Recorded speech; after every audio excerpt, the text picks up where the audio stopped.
Hi, I'm Reba Hervis, Artistic Director at Overshadowed Theatrical Productions. Welcome to this week's episode From the Wings with my beautiful co-host, Rebecca Leland. We are going to talk about something that is close to my heart. I have rehearsal. 5 tips for scheduling your life when you're in theater.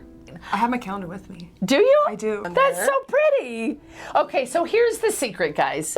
You should have something that you enjoy. So for some people, they're very tech heavy. So they can just do it on iGoogle or Google Calendar or whatever they call it.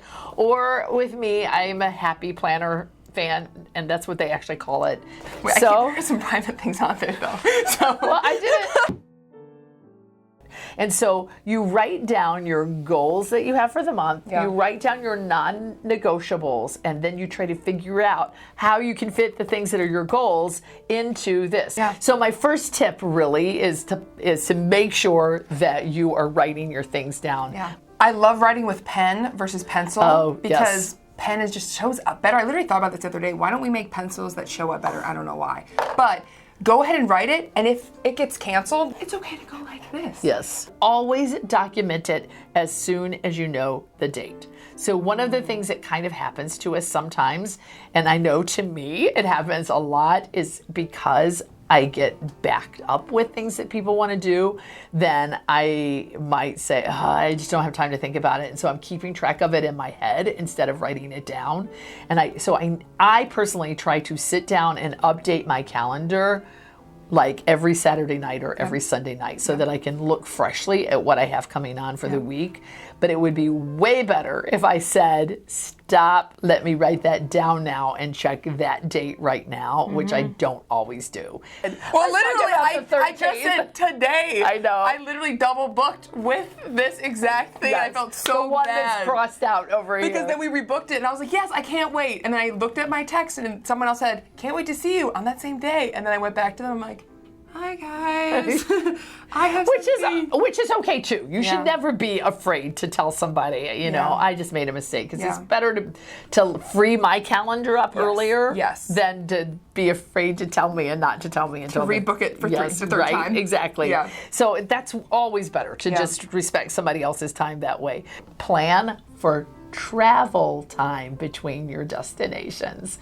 And this is something, again, that I'm not super great at, but it would make us all so much better in our everyday, day-to-day lives, right? So if Rebecca, going back to Rebecca, let's say she was going to film for From the Wings, and she told Reba she'd be there at 2:30. And Reba texts her at 2:55 saying, you coming, hun? And she says, didn't I say 3 o'clock? And she said, no, 2:30. And I'm like, oh, LOL, on my way. Travel time is a thing. We can't teleport yet. No, right. We cannot. And I think that sometimes and really, honestly, I have to tell myself this, but I don't write it on my calendar. Yeah. So in the morning, see, this is the thing, people. I personally am the kind of person that thinks that things are only going to take me half the amount of time that they do. Yep. So when I get up in the morning, I'm thinking, it's only going to take me a half an hour to get showered and do my hair and do my makeup. Because every day before it's only taking me an hour. So obviously today it's going to take me a half an hour, right? Yeah, same. And so I just kind of in my head figure I've got enough time, and the next thing I know, I should have left a half an hour ago. And so it's really good if you on your calendar also say, I have to be here at 9 o'clock, and I know the law firm takes me a half an hour to get to it, right? So you should also write, leave house by 8:30. So good. And I think that is the reason we are late places. And I know right now my husband is watching this video, and he is laughing hysterically at me because he's like, oh yeah, when did you learn that one yet, Reba? Just because you know it doesn't mean you're perfect. Right.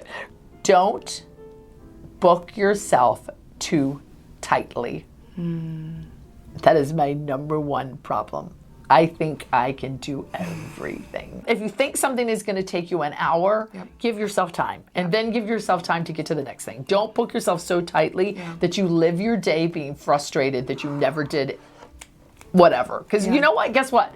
If this took me a half an hour less, then I could come over here and I could say, you know what? Yes. I can fit in my Bible study Yep. right here because Yep. I've got time to do it. So there's always something over here you can fill your time with. Yeah. And it's also okay to just go outside in your car and roll down the window and Get a little local coffee. go coffee. You know? Yeah. So give yourself more time than try to book yourself too tightly, okay? so good. This is an important one that we also forget to do sometime. Schedule time for you. You will not resent rehearsals and other things if you make sure that there are times that you can do something for yourself. I personally start every week thinking that I'm going to have time to read every day. And I'm not talking about reading my Bible. I mean just purely for me, like because Bible reading is different, right? But I just want to do something that can be mind-numbing for me that I don't have to do. And so I set out with the goal that that's my for me time every day. It doesn't always happen, but I try. Yeah. And because that's something that I really enjoy. Yeah. Some people it might be a walk, some people it might be a bubble bath or whatever, but make sure you schedule time for you. Bubble bath. Bubble She's bath. a bubble bather. Yeah. If you don't plan, you plan to fail. And that is like one of my favorite things my discipleship mentor love said. that. And it's so true. And I fail all the time at planning. And I'm not a good planner, but I'm doing some things right, apparently. I love that. And do you planner. feel better about your life since you started doing this, or have you always done this? She's not even paying me to say this 100%. Yeah. Like, I haven't always done it, but recently I said I need to start planning more. Yeah. And it gets it out of your brain, it gets it on paper, and it has helped me only to have 2 snafus with mixing up dates and not having the right dates and stuff. You have to forgive yourself too, right? So I hope you take away, go buy yourself a planner or use the one on your phone or your computer, but you will be a better person and more efficient, and you will have more time for yourself and to get things done that you really want to do if you pick up a few of these tips. For more tips like this, make sure you follow us from the wings. But until next time, this is just me And me talking to you from the wings. I like the way we both nod at the same time. It just feels right.